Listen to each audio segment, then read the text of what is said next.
Bismillahirrahmanirrahim. Assalamualaikum warahmatullahi wabarakatuh. Apa kabar mahasiswa farmasi semester 4 Stikes Salsabila Serang? Semoga dalam kondisi yang sehat-sehat selalu ya. Kita lanjutkan mata kuliah kita statistik farmasi.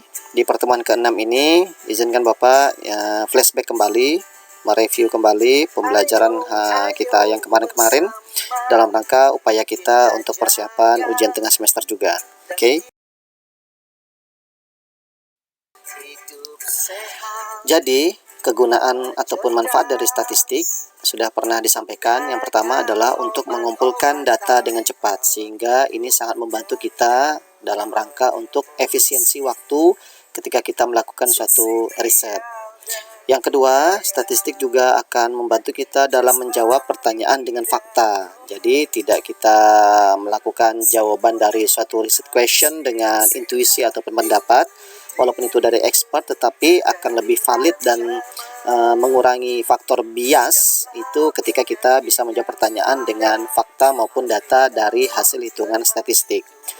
Dan yang ketiga adalah kegunaan statistik juga membantu kita dalam membuat suatu keputusan apakah hasil riset kita itu sesuai dengan hipotesis atau tidak, dan apa faktor-faktor yang mempengaruhinya.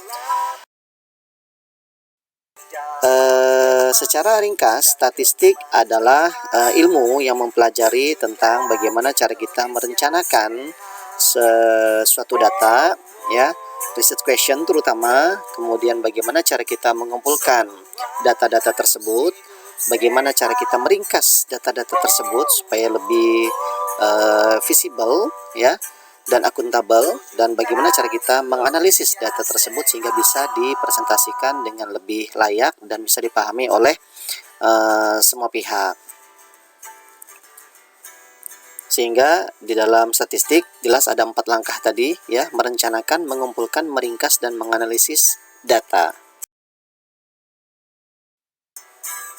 Nah, proses analisis data itu ada rundown-nya, ada urutan-urutannya. Yang pertama adalah kita harus memahami sifat dari masalah, atau yang sudah kita pernah buat dulu adalah rumusan masalah. Research question-nya itu yang sangat penting, yaitu pertanyaan penelitiannya. Apa yang ingin kita teliti, apa yang ingin kita dapatkan dari suatu hasil riset tersebut.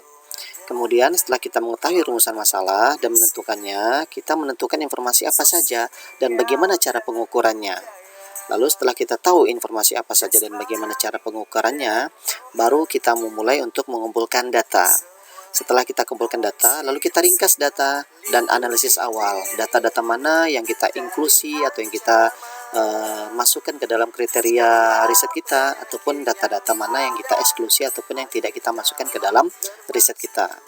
Dan yang berikutnya adalah kita lakukan analisis data secara formal, ya. Biasanya kita menggunakan SPSS ataupun Stata, tetapi pada kali ini ya kita lebih fokus pada SPSS. Dan yang terakhir adalah kita melakukan interpretasi hasil. Bagaimana data dari analisis tadi kita bisa presentasikan supaya bisa lebih memahamkan pihak-pihak di luar dari bidang kesehatan tentunya, sehingga dengan adanya analisis data tadi kita coba formulasikan supaya data tersebut bisa dipahami oleh banyak pihak. Nah, Bapak kembali untuk membahas tema kita yang awal, itu adalah uji komparasi atau uji perbandingan. Nah, perlu diingat para mahasiswa, uji komparasi atau uji perbandingan itu intinya ada dua, ya. Ada uji parametrik dan ada uji non parametrik. Uji parametrik itu ketika data atau kelompok data ataupun kelompok uji itu berdistribusi normal. Nah, kini bisa kita uji pakai SPSS tentunya. Sedangkan untuk data non parametrik itu ketika kelompok data ataupun kelompok uji itu berdistribusi tidak normal. Nah, kalau kita lihat di sini antara uji parametrik maupun uji non parametrik itu kedua-duanya sama-sama memiliki 4 metode. Nah, ini sebenarnya saling istilahnya apa ya, sama itu ya, intinya sama. Jadi misalnya seperti ini, kalau suatu kelompok data berdistribusi normal dan dia hanya terdiri dari satu kelompok data, maka kita uji dia dengan uji one sample t-test, ya. Tetapi ketika suatu kelompok data tersebut ternyata juga sama-sama ya, satu kelompok data, tetapi ternyata setelah kita uji dengan SPSS tidak terdistribusi normal, maka kita uji dia dengan uji namanya proporsi. Ketika ada dua kelompok data yang tidak saling berpasangan berdistribusi normal, maka kita uji dengan namanya uji independent sample t-test.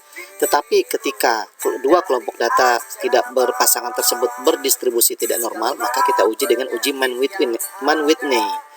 Kemudian ketika ada dua kelompok data yang saling berpasangan dan dia berdistribusi normal, maka kita uji dia dengan uji Piret sample t-test. Tetapi ketika ada dua kelompok data yang dia berpasangan dan tidak terdistribusi normal atau berdistribusi tidak normal, maka kita uji dengan uji Wilcoxon. Kemudian kalau ada lebih dari dua kelompok data berdistribusi normal, maka kita uji dia dengan uji one way ANOVA. Tetapi kalau ada lebih dari dua kelompok data berdistribusi tidak normal, maka kita uji dengan uji Kruskal-Wallis. Jadi antara nomor 1 dengan nomor 1 ini saling apa ya istilahnya ya, sepadan lah ya. Nomor 1 parametrik sepadan dengan nomor 1 non parametrik, nomor 2 parametrik sepadan dengan nomor 2 non parametrik, dan seterusnya ya. Jadi ini bisa dipahami ya dengan mudah oleh para mahasiswa ya. Nah, ini yang Bapak jelaskan. Untuk sebelum UTS kita fokus pada uji parametrik ya. Jadi one sample t-test yang tadi, kemudian yang kedua adalah Piret sample t-test, yang ketiga independent sample t-test, dan yang keempat adalah ANOVA ya. Ini salah ketik ya, ANOVA. Jadi kita fokus pada uji parametrik dulu.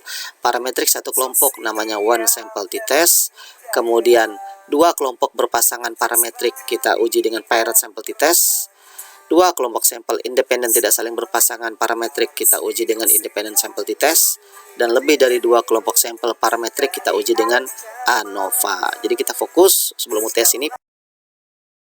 Ingatkan kembali, sudah ada contoh-contohnya di bidang farmasi ya, statistik di bidang farmasi. Contohnya kalau uji one sample t-test, ada satu kelompok uji yang kita bandingkan dengan nilai standar ya. Contohnya kemarin adalah tingkat kepatuhan minum obat satu kelompok pasien di suatu puskesmas. Nah, kita pakai uji one sample t-test karena dia hanya satu kelompok pasien. Kemudian kalau ada dua kelompok uji atau dua kelompok data yang dia tidak saling berkaitan ya. Nah, misalnya aja efektivitas formula eksperimen dan kontrol untuk membunuh virus. Misalnya kemarin formula eksperimennya misalnya ada alkohol dengan daun salam, sedangkan kontrolnya hanya alkohol saja. Nah, itu kan kita uji di dua formula yang berbeda dengan bakteri yang sama pun, tetapi dia adalah dua kelompok data yang tidak saling berpasangan. Nah, ini kita uji dia dengan uji independent sample t-test. Nah, tetapi ketika ada dua kelompok data atau dua kelompok uji yang dia saling berpasangan ya, misalnya ini tingkat pengetahuan apoteker sebelum dan setelah pelatihan, apotekernya sama tetapi dikasih dua perlakuan, sebelum pelatihan dikasih pretest, setelah pelatihan dikasih post-test ya, maka karena dia saling berkaitan, maka kita uji dia dengan uji Piret sample t-test. Kita ingin melihat apakah pengetahuan apoteker sebelum dengan setelah pelatihan itu terjadi peningkatan sama aja atau terjadi penurunan. Nah, ini kan saling berhubungan ya. Nah, jadi kita uji pakai uji Piret sample t-test. Dan yang terakhir, kalau lebih dari dua kelompok data atau dua kelompok uji, jelas kita pakai uji one way ANOVA. Misalnya kemarin hasil penjualan 4 jenis obat energetik di suatu apotek. Nah, masih ingat ya. Nah, jadi inilah soal-soal UTS yang nanti akan kita ujikan kepada para mahasiswa, dan semuanya adalah parametrik ya. Nanti akan Bapak buatkan soal-soalnya, di mana soal-soal tersebut adalah kalian uji normalitasnya dan pasti terdistribusi normal gitu ya, karena semuanya adalah parametrik.